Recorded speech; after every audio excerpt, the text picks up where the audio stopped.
I'm finally done with my exams for this exam session, so I'm back at cooking Korean dishes for my mom and I in my free time, which I haven't done in a while.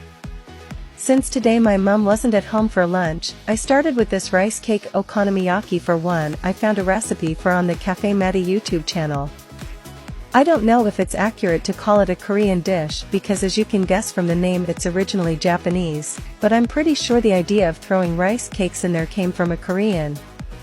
I started by prepping the main ingredients, which meant chopping about 1/4 of a cabbage. I might have gone overboard a little, but oh well, and boiling the rice cakes for a couple of minutes since they were dried, and then I moved on to smashing half a block of tofu with a fork, which turned out to be a great arm workout, adding the cabbage, some cornstarch and flour, seasoning with salt, pepper and olive oil and mixing everything well together, trying not to make a mess.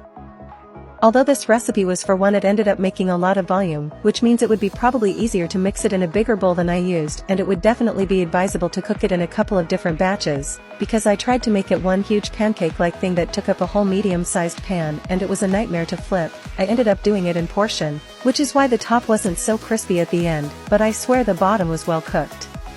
Serving-wise, though, I think it's spot on, because I managed to finish it and it didn't feel like too much, probably because a large part of it is vegetables.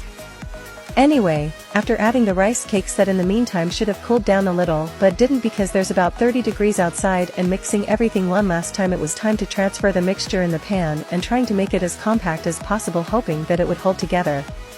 I'll spare you the footage of me trying to flip it because it was a mess, but I'm sure it would be much more doable by cooking 2 smaller ones. Once I somehow managed to transfer the oversized okonomiyaki to a plate, it was time for toppings. I used some mayo, sesame seed and seaweed flakes. You could also use furicake to sprinkle on since it already has both sesame seeds and seaweed inside, or bonito flakes for some extra crunch and protein, but making this was a last-minute decision, so I didn't go to an Asian grocery store beforehand with it in mind and just used what I had at hand, which was good enough. Despite the logistical struggles, though, it turned out really good and I would definitely make it again, perhaps implementing the suggestions from before. So let's enjoy the overgrown okonomiyaki and be ready to hear from me more often, because